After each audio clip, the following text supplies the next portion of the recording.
Saludos, muy buenos días. Llega a esta hora, hasta las 9, el tiempo para la actualidad religiosa, aquí en la cadena COPE, en Iglesia Noticia.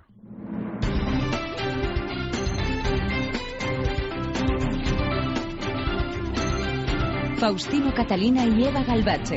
Iglesia Noticia. COPE, estar informado. Muy buenos días, amigos. Son las 8:30 de este domingo 16 de junio de 2013, en el que una vez más, como cada 7 días, acudimos a la cita con la actualidad de la Iglesia en España y en el mundo en estas últimas jornadas. Un tiempo de información que hoy los ofrecemos gracias a Rocío Fernández en el control de sonido y Margarita García y Amparo Latre en la producción. Ahora los titulares. La Iglesia Católica ha presentado la memoria anual de sus actividades durante 2011, por primera vez con una auditoría externa en aras del rigor y la transparencia. En ella se refleja el incremento de la labor caritativa de las instituciones eclesiales por la crisis económica. Solo en el ámbito educativo, la enseñanza concertada ahorra al Estado más de 4.000 millones de euros. Este fin de semana se celebra en el Vaticano la jornada Evangelium Vitae, el Evangelio de la Vida, en el contexto del Año de la Fe. El Papa Francisco recibió el viernes en audiencia al arzobispo de Westminster y primado de la Iglesia anglicana Justin Welby. Los obispos de los países del G8 piden a los dirigentes que consideren a los pobres y más débiles ante la cumbre de mañana lunes y el martes en Irlanda. Fallece a los 105 años en el monasterio de Buenafuente del Sistal la religiosa cisterciense Sor Teresita, la más longeva del mundo. Faustino Catalina y Eva Galvache. Iglesia Noticia. COPE, estar informado. La Iglesia Católica Española ha presentado la memoria de sus actividades durante el año 2011, en la que se recogen los principales datos de su trabajo litúrgico, pastoral y caritativo, los ingresos y gastos realizados. Una memoria que se publica cada año desde 2008 con el cambio del sistema de asignación tributaria, que supone, por cierto, una cuarta parte de los ingresos de la Iglesia Española, mientras el resto proviene de donaciones particulares. Una memoria que por primera vez se ha realizado con una auditoría externa en aras del rigor, también de la transparencia, unos datos que presentó el vicesecretario para Asuntos Económicos de la Conferencia Episcopal, Fernando Jiménez Barrio Canal, y que nos desglosa Margarita García. El dinero con el que se sostiene la Iglesia proviene en su mayoría de las aportaciones directas de los fieles y una cuarta parte del actual sistema de asignación tributaria. Con este dinero y con la colaboración gratuita de miles de personas, la Iglesia asistió en sus necesidades básicas a más de 4 millones de personas en 2011. En ese año recibieron el bautismo casi 300.000 niños, 250.000 la primera comunión y más de 60.000 parejas decidieron casarse por la Iglesia. Además, 10 millones de personas asistieron a misa cada fin de semana. Unas cifras que demuestran que la Iglesia Católica tiene una presencia social muy relevante. En cuanto a la educación, la red de centros concertados supone un importante ahorro para las arcas del Estado. Fernando Jiménez Barrio Canal es el secretario para Asuntos Económicos de la Conferencia Episcopal. Con los datos del Ministerio es que la red de colegios concertados de la Iglesia está ahorrando más de 4.000 millones de euros a las administraciones públicas, lo cual pues yo creo que también es un servicio que se está prestando al conjunto de la sociedad. Según Jiménez Barrio Canal, los estudios realizados y revisados por una auditoría externa demuestran que en la Iglesia un euro rinde más del doble, una labor que es posible gracias a la entrega voluntaria de miles de personas. La Iglesia destinan 49 millones de horas de atención a los demás. Si hubiera que pagarlas, lo que nos daría es que por cada euro que estamos efectivamente gastando en la Iglesia, pues tendríamos que haber gastado casi 2,5 euros. La inversión de 1 euro en la Iglesia es una inversión muy rentable. Esta memoria no solo da cuenta de lo que la Iglesia recibe, también de lo que aporta a la sociedad en términos cuantificables. Por ejemplo, el patrimonio y los bienes culturales de la Iglesia son en muchos municipios la única fuente de riqueza. En España más de 9 millones de personas entran por turismo cultural. No se puede entender muchas ciudades sin los monumentos que se están administrando, cuidando, gestionando y pagando desde la Iglesia Católica. Es imposible separar la actividad litúrgica y pastoral de la asistencial, que se realiza a través de Cáritas o Manos Unidas. El motor de toda esta labor incuantificable es la experiencia del encuentro con Cristo. Pues precisamente de la labor caritativa de la Iglesia habló en el espejo de COPE el obispo de Plasencia, Amadeo Rodríguez Magro, con estas palabras. Yo tengo que decir, y siempre lo dije, que habría crisis, y hay crisis realmente, y la crisis es profunda, es más profunda que lo simplemente económico, que es profundísima, pero que no habría crisis nunca en la generosidad. Y yo creo que hay una toma de conciencia cada vez mayor en los fieles y en los cristianos y en los que no lo son, realmente de apoyo a todo aquel que está haciendo algo en favor de los demás. Realmente aquí en mi diócesis esto lo estamos notando cada día, la ayuda que tiene Cáritas y que tienen pues todas las acciones sociales que tienen iniciativa en el territorio diocesano, la ayuda es enorme, es inmensa, y además hay una gran conciencia social y una preocupación, y luego pues un obispo, como es natural, pues le preocupa mucho y está muy cerca pues de todos aquellos que están sufriendo situaciones muy concretas, por ejemplo de paro. También el obispo de San Sebastián, José Ignacio Munilla, se refirió a esa ayuda a los más necesitados en el programa La Tarde de COPE. Yo creo que lo más bello de la vida de la Iglesia es lo que tiene lugar pues fuera de las cámaras, lo que no es recogido por las estadísticas, el acompañamiento de la gente que se siente desconsolada, la escucha a los que están en soledad y las palabras de sentido a los que lo están pasando mal, ¿no? O sea que yo creo que la tarea de la Iglesia es una tarea de consolación en medio de este mundo que está inmerso en el materialismo, que a ver cómo se cuantifica eso en estadísticas. El jueves se celebró en muchos pueblos y ciudades españolas la fiesta de San Antonio de Padua. El obispo de Bilbao, Mario Iceta, celebró la misa en el santuario de Urkiola, donde habló de la enseñanza de la religión. Desde COPE Bilbao, José Luis Martín. El obispo de Bilbao, don Mario Iceta, ha vuelto a defender la libertad de elección de las familias a la hora de elegir o no si sus hijos quieren estudiar la asignatura de religión, algo que asegura quieren la mayoría de familias españolas. El derecho que tienen las familias de educar a sus hijos conforme a sus convicciones es un derecho fundamental e insustituible. Y por tanto lo que hacen las instituciones es ayudar y colaborar a las familias a que los hijos sean educados conforme a sus creencias, conforme a sus principios. Y por tanto, si hay un 70% en el Estado que piden religión católica, pues quiere decir que hay un 70% de familias que quieren que sus hijos sean educados con esa dimensión espiritual. El obispo Iceta hacía estas declaraciones durante la celebración del Día de San Antonio de Padua en el santuario vizcaíno de Urkiola, en donde el jueves celebró una misa en cuya homilía destacó la necesidad de seguir el ejemplo del santo para transmitir la fe. Pues cómo San Antonio de Padua es discípulo y testigo de la fe, y cómo nos ayuda también a nosotros a ser discípulos de Jesús, y siendo discípulos ser capaces de transmitir la fe a las nuevas generaciones y llevar la fe a todos los ámbitos de nuestra vida. La diócesis de Vizcaya quiere poner en valor el santuario de Urkiola y su entorno, unas instalaciones que quiere impulsar para convertirlas en centro de referencia, no solo espiritual, sino de atención social e incluso de interés familiar y cultural en Vizcaya.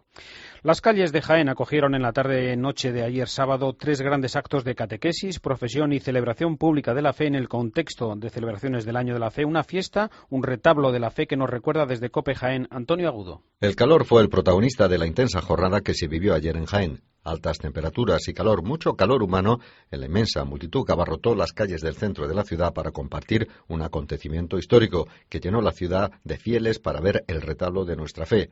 Un acontecimiento único, extraordinario, que se celebró con motivo del Año de la Fe proclamado por el Papa emérito Benedicto XVI y que pretende mostrar al mundo la fe en el Santo Reino. 11 imágenes de pasión recorrieron las calles de la ciudad para culminar en la Plaza de Santa María, donde en la fachada catedralicia se proyectó un audiovisual con la historia de la diócesis de Jaén. Un día inolvidable, según comentaba el obispo don Ramón del Hoyo López. Sin duda, pues eso va a ser un vibrar, sobre todo por dentro de los creyentes, que junto pues a esas imágenes que tanto veneran y quieren, pues les va a llegar muy hondo pues el sentido de su ser de cristianos. En definitiva se trata de eso, que es darnos cuenta de la riqueza que supone el ser creyentes, y desde un corazón sencillo, pues a través de la mirada a una imagen, sobre todo desde la Eucaristía que vamos a tener, desde ese hermoso retablo, pues todo eso va a ayudarnos a todos pues para profundizar en nuestra fe. De eso se trata. Se culminó la celebración con una Eucaristía multitudinaria a las 11 de la noche. La religiosa Sor Teresita del monasterio de Buenafuente del Sistal, la monja de clausura que más tiempo llevaba del mundo en un convento, concretamente 86 años, falleció el pasado miércoles a los 105 años. Ingresaba en ese convento a los 19, el mismo día en que nacía Joseph Ratzinger. Desde COPE Guadalajara informa Miguel Chiberto. La comunidad de monjas cistercienses del Monasterio de la Madre de Dios de Buenafuente del Sistal comunicaba el pasado jueves el fallecimiento de la que fue su madre abadesa durante 30 años, Sor Teresita. El pasado día 31 de mayo, solemnidad de la Visitación de la Virgen, recibió la Santa Unción y en los últimos días Sor Teresita se ha mantenido en continua oración ante la imagen de la Virgen de Fátima que se había colocado en su celda. Sor Teresita se dio a conocer cuando salió por primera vez del convento tras 84 años de clausura para conocer a su santidad Benedicto XVI. Del viaje que realizó y de este encuentro lo relataba así la propia Sor Teresita. El camino me cansé menos que en casa, ¿eh? Luego la nunciatura se deshicieron, ¿eh? Llevamos una cosita para ponerme de pie y dijo, Monseñor, no, usted sentada, aunque venga el Papa no se levante. Llevé un libro para presentarlo, con que ya luego me presenté al Papa y le dije, soy Sor Teresita, la religiosa que entró al convento el mismo día que nació su santidad, y me cogió las manos, me hizo la señal de la cruz, me regaló un sudario y nada más. Todo el que conoció a Sor Teresita ha destacado la ilusión y la vitalidad que transmitía, así como su cariño y ternura. Sus restos fueron enterrados el pasado jueves en el mismo convento que la ha acogido durante 85 años. Y ahora en Iglesia Noticias el momento para el comentario de Miguel Ángel Velasco. Buenos días. Muy buenos días. La verdad es que yo no sé por qué, pero es un hecho incontrovertible. La izquierda, y creo que no solo en España, vende la mercancía falsa de que tiene una supuesta superioridad sobre la derecha en el ámbito de la cultura. La realidad más descarnada lo desmiente día tras día, pero el tópico sigue vivo y es permanente y sutilmente atizado desde los medios afines, que son la mayoría. Es algo así como si la izquierda considerase poco menos que el trascendental mundo de la educación le pertenece por derecho propio, es su cortijo, su finca particular, en la que puede hacer y deshacer, de hecho deshace y de qué manera, cómo y cuando le venga en gana.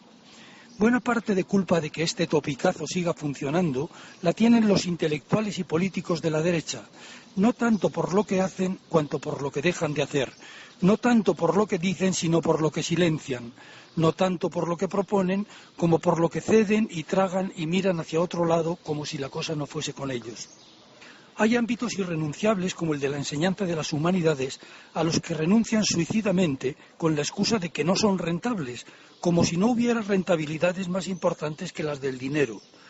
Las humanidades enseñan a la gente a pensar, a tener criterio propio, y en los países verdaderamente democráticos y avanzados hace mucho que se han dado cuenta y están de vuelta de absurdos complejos de inferioridad, incluso materialmente resulta más rentable, y hace mucho que han vuelto al ser en vez de preocuparse sobre todo del tener. Es una cuestión de pura coherencia, de elemental lógica, aparte de una cuestión de verdadera libertad y de verdadera democracia. Por no tenerlo en la debida cuenta a tiempo, vienen las crisis y se enquistan los problemas de fondo. Siempre se está a tiempo de reconocer los errores. Es el primer paso para acabar con ellos. Que pasen un buen día. Faustino Catalina y Eva Galbache. Iglesia Noticia. COPE. Estar informado. Te contamos la noticia. Todos los propietarios que quieran vender o alquilar deberán tener un certificado energético. Te explicamos la noticia. Es muy importante conocer los detalles del certificado energético y en ello estamos en la mañana de COPE. ¿Cómo te afecta? ¿Cómo influye en tu vida? Y el coste medio aproximadamente por piso será unos 250 euros. En COPE nos ponemos en tu lugar para darte la información que buscas. En cope.es/te ayudamos. COPE. Estar informado. Faustino Catalina y Eva Galbache. Iglesia Noticia. COPE. Estar informado. Nos adentramos ahora en Iglesia Noticia en la información internacional. En el contexto de las celebraciones del Año de la Fe, el Papa Francisco celebra esta mañana en la Plaza de San Pedro una misa con ocasión de la jornada Evangelium Vitae, un encuentro para revitalizar y celebrar el Evangelio de la vida frente a los ataques de la cultura de la muerte. Nos vamos ya hasta Roma con la información de la corresponsal de la cadena COPE, Paloma García Ovejero. Buenos días. Buenos días, Faustino. A las 10:30 empieza la Santa Misa en la Plaza de San Pedro, pero todo este domingo es la jornada del Evangelio de la vida. Por eso, En esta celebración estarán presentes más de 200 sacerdotes y entre los muchos participantes, asociaciones provida de todo el mundo. Por supuesto, también los españoles. De hecho, uno de los que participará en la ceremonia, leyendo las preces en español, será José María Simón Castelví, oftalmólogo español, presidente de la Federación de Asociaciones de Médicos Católicos de todo el mundo. A continuación, intervendrá después de la misa Monseñor Fisichella, el responsable de Nueva Evangelización, que es de alguna manera el que ha organizado este evento con motivo del Año de la Fe, y después el Ángelus, en el que no solo participarán los pro vida de todo el mundo, sino miles y miles de Harleys Davidson y sus dueños. Sobre la jornada Evangelium Vitae hablamos hoy en Iglesia Noticia con Monseñor Ignacio Carrasco de Paula, que es presidente de la Academia Pontificia para la Vida. Muy buenos días. Buenos días. ¿Por qué una jornada por la vida dentro de las celebraciones del Año de la Fe? ¿Cuál es la relación de la vida con la fe del creyente? Bueno, vamos a ver, son dos cosas. La primera, obviamente, porque todas las cuestiones que tocan la vida humana, una vigencia extraordinaria en estos momentos. De manera que es un tema que no se podía no afrontar, no tratar. Esta es la razón principal. Y después el hecho de la fe, bueno, es que no solamente se refiere a, ¿cómo decir?, a la teoría, ¿no? También a la práctica, es decir, a la labor que hace pues mucha gente, en todo, diría que además es en todo el mundo, en favor de la vida, en unas condiciones que con frecuencia son condiciones bastante difíciles, ¿no? O quien piensa de un modo diferente, pues a veces dispone de más medios de lo que podemos contar nosotros, etcétera, ¿no? De manera que en este sentido me parece que es necesaria también una cuestión de fe, ¿no? De que uno crea no solo en Dios, ¿no?, sino que vale la pena gastar tantos esfuerzos independientemente de los resultados inmediatos para sostener la vida humana, es decir, para sostener a las personas, vamos. ¿Qué significa en la sociedad actual en la que vivimos hablar de un evangelio de la vida? Bueno, yo creo que fundamentalmente significa una cosa, que a pesar de todo vale la pena gozar de la vida, ser feliz, incluso por el simple hecho de existir, ¿no? Es que cada ser humano, incluso el más, ¿qué podrían decir? No sé, la palabra no es correcta, pero ya como hablo poco español ahora, es la que me viene, el más miserable aparentemente, ¿no? Pues ese tiene un valor infinito, ¿no? Es que el ser humano es insustituible. Hay un argumento que a mí me gusta mucho, porque un gran filósofo alemán que decía, yo tengo un piano y tengo un hijo. Si se me rompe el piano, me compro otro. Si Dios no lo quiera, pierdo el hijo, yo no lo puedo cambiar por otro, ¿no? Monseñor, ¿cómo se puede y se debe anunciar esa buena noticia de la vida hoy, entonces? Hoy creo que es muy importante mostrar.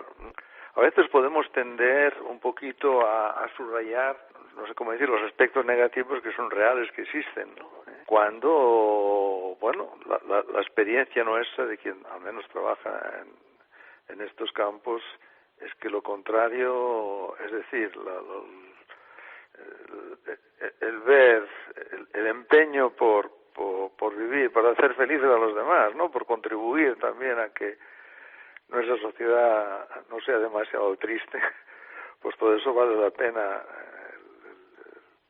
ponerlo, ¿no?, de relieve. Yo creo que la proclamación, digamos, del valor de la importancia de la vida debe ir acompañada también, como digamos, de una experiencia de la alegría de vivir, en el fondo, ¿no? Y para terminar, ¿qué espacio ocupa la defensa de la vida en la pastoral, en el trabajo ordinario, digamos, de la Iglesia? Bueno, es fundamental, muy importante, ¿no? Evidentemente depende mucho de las condiciones actuales, de tipo cultural, histórico, etcétera, ¿no? Quiero decir que pues no hay que ir muy atrás para ver que ha sido siempre un campo que se ha tenido en cuenta, pero en fin, no se ha dedicado una atención particular como ahora. Ahora, en todas las conferencias episcopales, por no decir en todas las diócesis, pues hay por lo menos alguien responsable que se ocupa específicamente de estas cosas, pero no solo a nivel intelectual, se ocupa en el sentido de animar a todos los demás, ¿no? De procurar que los fieles, los sacerdotes, en fin, todo el mundo nos se olvide que este es un tema absolutamente capital, ¿no? Depende, claro, el futuro de la sociedad en esto, ¿no? Pues, Monseñor Ignacio Carrasco de Paula, presidente de la Academia Pontificia por la Vida, le agradecemos que haya estado hoy y que nos haya acompañado en Iglesia Noticia aquí en la cadena COPE y feliz jornada. Buenos días. Muy buenos días.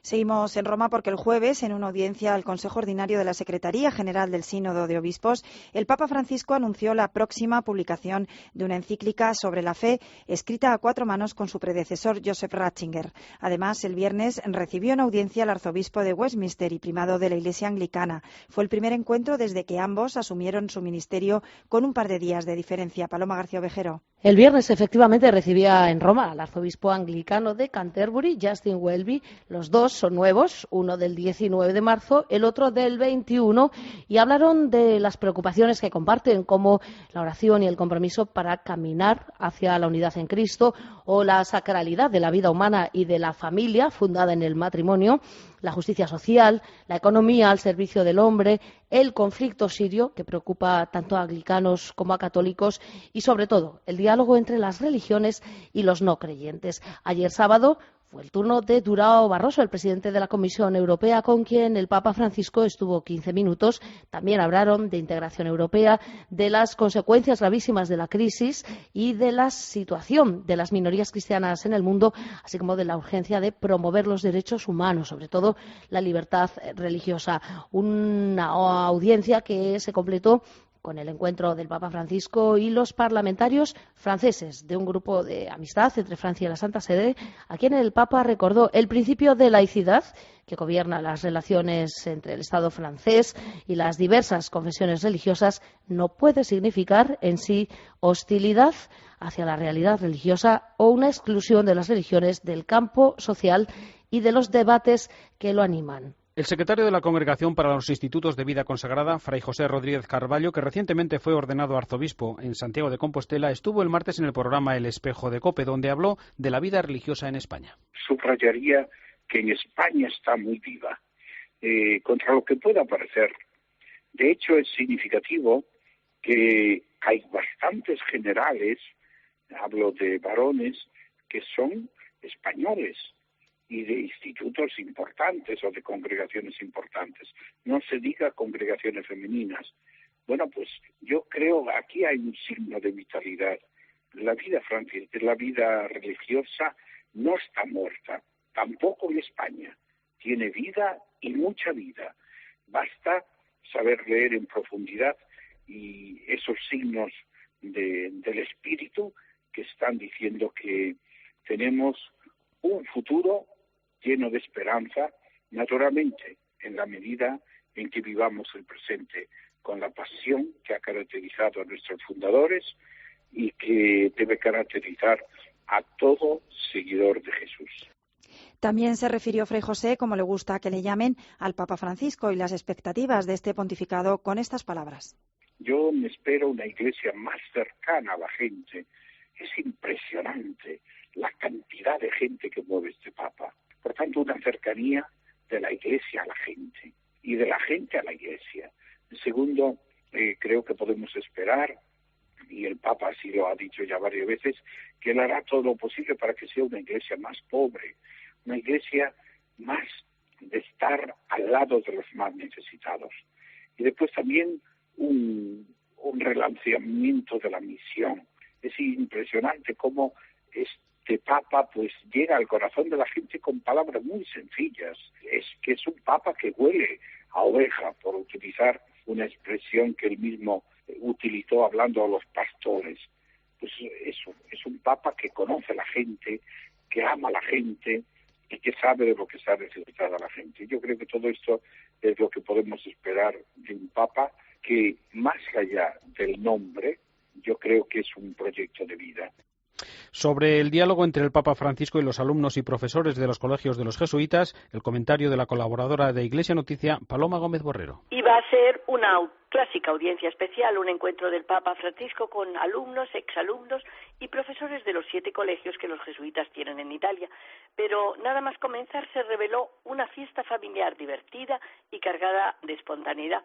El Papa no leyó las 5 páginas de su discurso, hizo un breve resumen y decidió responder a las preguntas que los chiquillos quisieran hacerle. a Sofía, que le preguntó si veía a sus amigos. Con una cierta nostalgia porteña, Papa Francisco le respondió que algunos amigos habían venido a visitarle, pero que a todos les tenía muy lejos, a 14 horas de vuelo. Al pequeño Giovanni, que se Papa, le aseguró que no quería, pero que los cardenales le eligieron lo mismo. Entre los espontáneos se acercó al micrófono Caterina, mi nieta de 11 años del Colegio de Milán. ¿Vives, Papa Francisco, en Santa Marta y no en la casa del Papa porque no quieres el lujo? El Santo Padre rió divertido y le reconoció que no es solo por riqueza, sino porque necesita estar entre la gente. No puedo vivir aislado, aunque todos deberíamos hacernos más pobres para parecernos a Cristo. Lo que es muy triste, añadió, es que hoy cuenta el dinero y no la persona. Es necesario, por eso, liberarnos de las estructuras económicas y sociales que nos esclavizan. A un estudiante que se preparaba a entrar en la universidad, Papa Francisco le recuerda el deber, la obligación de un cristiano de influir y trabajar en la política. No se puede lavarse uno las manos como Pilatos, porque la política busca el bien común y es una de las formas más altas de la caridad, y el laico cristiano debe luchar para que así sea. Durante casi 2 horas, Papa Francisco dialogó con los jóvenes, sin filtros protocolarios, sin discursos preparados. El Papa y los estudiantes hablaban con el corazón en la mano, y hubo sonrisas, aplausos y tanta alegría. Ante la cumbre anual de mañana lunes y el martes en Irlanda, los obispos de los países que forman parte del G8 han pedido a sus dirigentes que consideren a los pobres y a los más débiles en las decisiones que tomen. Uno de los episcopados firmantes es Alemania. Desde allí nos informa Rosalía Sánchez. Los obispos alemanes llaman a los jefes de Estado y Gobierno del G8 a situar el asunto del hambre en el mundo en el centro de su agenda política. Así lo han solicitado en una carta enviada con vistas a la cumbre del 17 y el 18 de junio en el norte de Irlanda.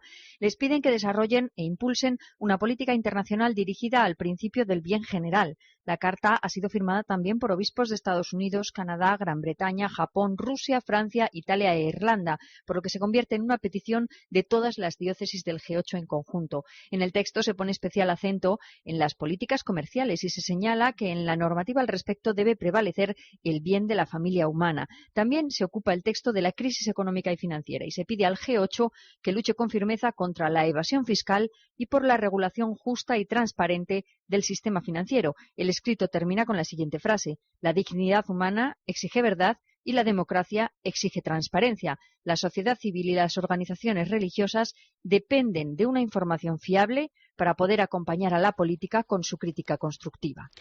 Y estamos ya en la cuenta atrás para la Jornada Mundial de la Juventud de Río de Janeiro, en la que se impartirán catequesis en 20 idiomas en 273 lugares diferentes, 50 de ellos en lengua española. Además, por primera vez en la historia, cerca de 200 jóvenes líderes judíos, católicos y musulmanes celebrarán un encuentro el 21 de julio en la Universidad Católica de Río de Janeiro.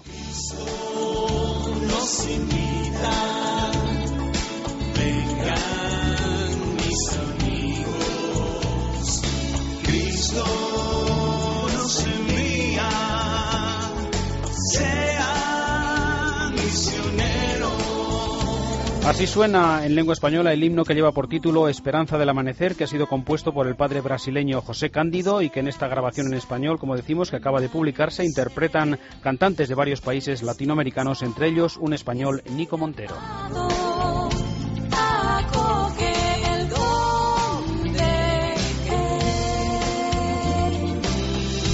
Dios anhela. Y con este himno de la JMJ en español terminamos la actualidad eclesial en el informativo Iglesia Noticia de la cadena COPE en este domingo 16 de junio. Volveremos, eso sí, dentro de 7 días a partir de las 8:30. Hasta entonces, feliz semana con el saludo de Eva Galvache y de Faustino Catalina. Les dejamos ahora con la última hora de la actualidad en España y en el mundo, después con la Santa Misa. Nos invita, vengan mis amigos, Cristo nos envía, serán misioneros. Desde el oriente hasta el poniente, nuestra casa no tiene puertas, nuestra tierra no tiene cercas, ni tiene límites nuestro amor. Esparcidos por llevamos un mismo ardor. Es tu gracia que nos sostiene y nos mantiene fieles a ti, Señor. Cristo nos invita, vengan mis hermanos.